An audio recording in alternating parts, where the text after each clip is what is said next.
umano ang pagsisikap ng Department of Social Welfare and Development na magampanan ng mandatong ibinigay sa kanila ni Pangulong Duterte na bigyan ng kagyat na tulong ang mga nangangailangan. Ay kay DSWD Secretary Judy Taguiwalo, daragdagan pa ng pamahalaan ang tulong na ibinibigay para sa mga benepisyaryo ng Pantawid Pamilyang Pilipino Program at pagtutunan din na ahensyang post-rehabilitation programs para sa mga dating drug user na voluntaryong sumuko sa pamahalaan. May report si Marita Moahe. Maagap na pagtugon sa mga nangangailangan, itong ibinigay na mandato ni Pangulong Rodrigo Duterte nang italaga niya sa Department of Social Welfare and Development o DSWD si Secretary Judy Taguiwalo. Sa ika-50 araw nito sa pwesto, sinabi ni Secretary Taguiwalo na sinisikap nila na tumugon sa mandato ng Pangulo.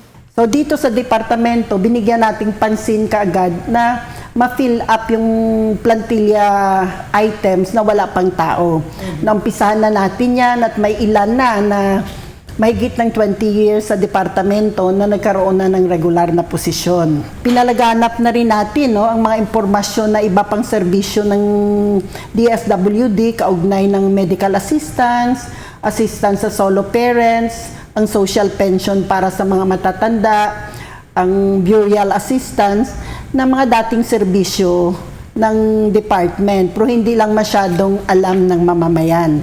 Masayang ibinalita nito na nasarhan na ang Collective Bargaining Agreement o CBA sa unyon ng DSWD.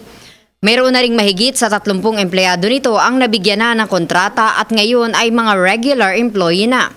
Sa usapin naman ng 4P, sinabi ng kalihim na tuloy-tuloy ito at sa katunayan ay dadagdagan pa ng bigas bukod sa tinatanggap na ng mga benepisyaryo nito ayon pa rin sa kagustuhan ng Pangulo. Nagsasagawa na rin ang DSWD ng community organizing para sa post-rehabilitation programs ng mga voluntary surrenderies. Tungkol sa Magna Carta for Women, masayang ibinalita nito na may mga malinaw na probisyon sa pangangalaga sa mga kababaihan, lalo na ang mga mahihina at mahihirap. Sa huli, mensahe ng DSWD Secretary. Maraming salamat sa lahat na tumulong sa departamento sa iba't ibang anyo, sa pagpapaabot sa amin ng inyong mga concerns, sa pagbigay ng mga mungkahi. Nagpapasalamat kami rito kasi napapabilis ang trabaho. Para sa PTV News, ako si Marita Moahe. Isang panukalang batasan na